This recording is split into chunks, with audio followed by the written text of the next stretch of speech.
Hello friends, welcome to investors universe. आज हम बात करेंगे इंट्रिंसिक वैल्यू के ऊपर। इंट्रिंसिक वैल्यू वो रियल वैल्यू होता है। मान लीजिए कि कोई शेयर 50 रुपया के मार्केट प्राइस पे चल रहा है और इंट्रिंसिक वैल्यू मान लीजिए कि 75 रुपया है। तो आपको 50 के दाम पे ख़रीद लेना चाहिए शेयर को, और जैसे वो इंट्रिंसिक वैल्यू के आसपास शेयर गुजरे 75 के आसपास से, तो आपको वहाँ पे बाहर निकल जाना चाहिए, प्रॉफिट बुक कर लेना चाहिए। आपको तो फ़ायदा हुआ 25, चार्जेज वगैरह काट के आपको फ़ायदा हो जाएगा 20 के आसपास। और वही अगर कोई शेयर 50 के आसपास चल रहा है और उसका इंट्रिंसिक वैल्यू है 23, तो आपको तुरंत उस शेयर को अभी बेच देना चाहिए 50 के प्राइस पे। चाहे आपने इसे कितने में भी खरीदा हो, आप इसको बेच दीजिए, क्योंकि ये प्राइस यानी अभी आपको नीचे जाएगा।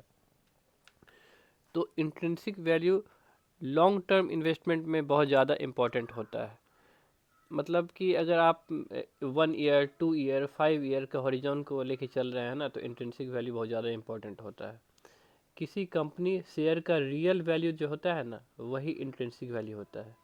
और बाजार में चल रहा कीमत अस्थायी होता है। इंट्रिंसिक वैल्यू वह अनुमानित मूल्य है जो कंपनी की वास्तविक वास्तविक क्षमता पर आधारित होता है। अब जैसे भविष्य में कंपनी कितनी कमाई करेगी, उसका क्या कैश फ्लो है, बिजनेस का क्वालिटी कैसा है, उसका मैनेजमेंट किस तरीके से यानी कंपनी चला रहा है, ग्रोथ की क्या संभावना है।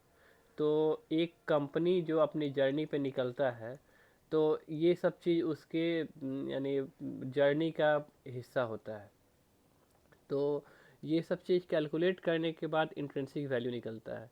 तो मार्केट प्राइस क्या चल रहा है, और इंट्रिंसिक मार्केट प्राइस तो आपको पता चल जाएगा शेयर में देखे क्या मार्केट प्राइस चल रहा है, लेकिन इंट्रिंसिक वैल्यू कैलकुलेट करना पड़ता है, वही रियल वैल्यू होता है कंपनी का।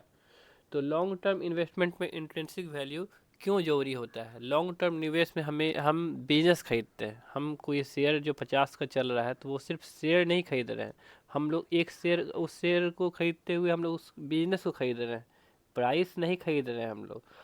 ये मान लीजिए कि कोई कंपनी 5 लाख हिस्से में बटा हुआ है, और आप एक शेयर खरीद रहे हैं, 5 लाख हिस्से बटा हुआ, तो आप 5 लाख बटा 1 के मालिक हो जाते हैं।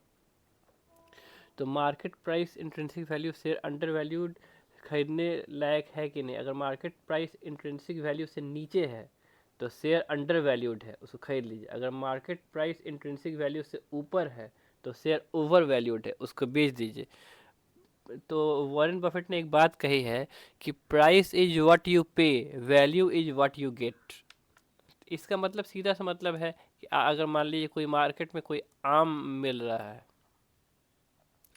और उसकी उसकी कीमत है 5 रुपया, तो आप आम खाना चाहते हैं मार्केट से, तो आप इसके लिए 5 रुपया पे कीजिएगा। तो 5 रुपया जो पे किए, तो प्राइस जो आप दिए दुकानदार को, और वैल्यू जो आप पाएँ उस 5 रुपया के बदले, यही है मतलब कि यही है शेयर। हम लोग को वैल्यू खरीदना है। यानी मान लीजिए कोई शेयर 50 का चल रहा है, और आप इंट्रिंसिक वैल्यू से पता लगाए हैं कि वो शेयर 500 तक जाएगा, तो बिंदास खरीदिए। अगर आप 50 का कोई शेयर खरीद रहे हैं और आपको इंट्रिंसिक वैल्यू से मालूम चल रहा है कि ये शेयर 20 पे जाएगा, तो आपको यानी तुरंत बेच देना चाहिए उस शेयर को। लेकिन इंट्रिंसिक वैल्यू निकालने के बाद ही शेयर खरीदा जाता है। इंट्रिंसिक वैल्यू कैसे निकाला जाता है? देखिए, आप कंपनी का अर्निंग पे फोकस कीजिए, क्या इसका अर्निंग है। प्रॉफिट बेस्ड यानी इंट्रिंसिक वैल्यू बहुत तरीके से निकलता है। एक प्रॉफिट बेस्ड होता है, एक कैश फ्लो मेथड होता है, DCF एनालिसिस कहा जाता है आसान भाषा में। तो भविष्य में आने वाले पैसे के आधार पर DCF एनालिसिस, भविष्य में पैसा जो आने वाला है उसके आधार पर जो वैल्यू हम लोग निकालते हैं, वही इंट्रिंसिक वैल्यू होता है। और अर्निंग क्या था, कंपनी कितनी कमाई कर रही है, भविष्य में कितनी कमाई बढ़ सकती है। तो की पॉइंट जो है हम लोग का, तो EPS से EPS मान लीजिए कि एक शेयर आप खरीदे हैं 35 रुपया का, और एक शेयर के बदले आपको प्रॉफिट हो रहा है 25 पैसा का। तो ये 25 पैसा जो एक शेयर के बदले आपको फ़ायदा हो रहा है ना, 35 के शेयर पे 25 पैसा जो फ़ायदा हो रहा है, यही आपका ईपीएस है। और एक शेयर मान लीजिए यानी कंपनी के प्रमोटर के पास 1 लाख शेयर है, तो वो 35 लाख का शेयर होल्ड कर रहा है। तो आप उसका अगर उसका यानी अर्निंग पर शेयर निकालिएगा, अर्निंग पर शेयर तो 25 पैसा ही होगा, लेकिन ओवरऑल प्रॉफिट निकालिएगा तो 35 लाख गुने 25 पैसा कर दीजिए, तो यही कंपनी के प्रमोटर की कमाई हो जाएगा। ROE, return on equity, ROC, return on capital employed, ये सब भी कैलकुलेट करने के लिए आपको नीड आएगा।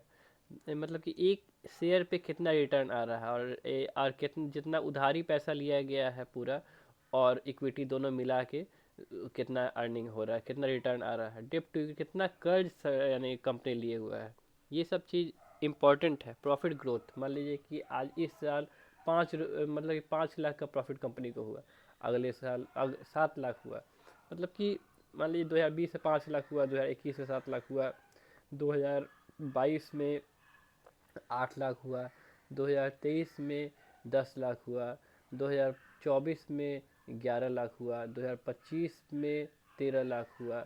तो ये अगर स्टेबिलिटी से ग्रोथ कर रही है तो कंपनी आपके काम का है। अगर स्टेबिलिटी से यही उल्टा पुल्टा कमाई कर रही है, 7 यहाँ 5 वहाँ 3 वहाँ 2 इधर 1 उधर, मतलब कि अगर ग्रोथ अगर स्टेबल नहीं है ना, तो वो कंपनी को मत खरीदिएगा। सिंपल एग्जांपल से मान लीजिए कि कंपनी अच्छी है, तो इंट्रिंसिक वैल्यू, अनुमानित इंट्रिंसिक वैल्यू 500 है, मार्केट प्राइस 350 है, मार्केट प्राइस 350 है, मार्जिन ऑफ सेफ्टी हो गया 150 रुपया, तो 150 फ़ायदा होगा आपको। तो लॉन्ग टर्म इन्वेस्टर के लिए अच्छा मौका है। लॉन्ग टर्म इन्वेस्टर के लिए रूल है 3 से 5 साल या उससे ज़्यादा का सोच रखिए, शॉर्ट टर्म न्यूज़ से प्रभावित नहीं होइए। अगर आप यानी 3 से 5 साल के लिए खरीदे हैं तो शॉर्ट टर्म न्यूज़ आपको बॉदर नहीं करेगा ज़्यादा, लेकिन अगर आप शॉर्ट टर्म के लिए खरीदे हैं 1 महीना 2 महीना 6 महीना, तो आपको न्यूज़ के आधार पे आपको बॉदर होगा। शॉर्ट टर्म न्यूज़ से प्रभावित नहीं होइएगा, बिजनेस फंडामेंटल पे मतलब मेंटल नहीं, बिजनेस फंडामेंटल पर भरोसा कीजिएगा। इंट्रिंसिक वैल्यू और स्पेकुलेशन में क्या फ़र्क है? कुछ लोग होते हैं ना जो लॉन्ग टर्म इन्वेस्टर, या फिर यानी वो पूरे तरीके से सब चीज़ कैलकुलेट करते हैं, वैल्यू क्या है, बिजनेस पर फोकस करेंगे, पेशेंस रखेंगे।